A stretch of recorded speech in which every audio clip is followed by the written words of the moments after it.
Çox verilən və məni də ən çox yoran, cavabını verməkdən yorulduğum suallardan biri. Həkim, hamilə olduğumu necə bilim? Bəzən mənə elə gəlir ki, bu sualı verən az yaşlı bir uşaqdır.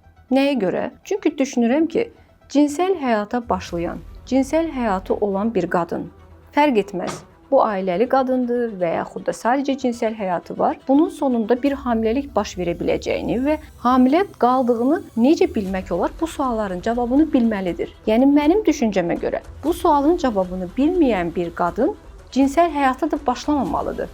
Buna əslində cinsel tərbiyə də deyilir. Hansı ki, təəssüf ki, bizim ölkəmizdə bugün çox aşağı səviyyədədir. Yəni həm qız uşaqlarının, həm məktəblilərin cinsel tərbiyəsi ailələrdə də demək olar ki, yox səviyyəsindədir. Utanılacaq bir mövzu kimi baxılır buna və həqiqətən də bugün görürük ki, cinsel həyata başlayıb, ailə qurub, aylardır bu adam ailəlidir, amma hamilə qaldığını necə bilsin?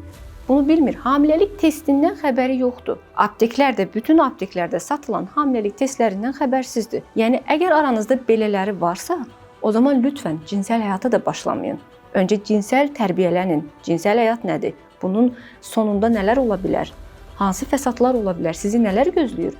Ondan sonra bu həyata ayaq basın. Hamiləliyi bilmək çox sadədir. Hamiləlik testi bütün apteklərdə var və qanla hamiləlik hormonu. Vəssalam.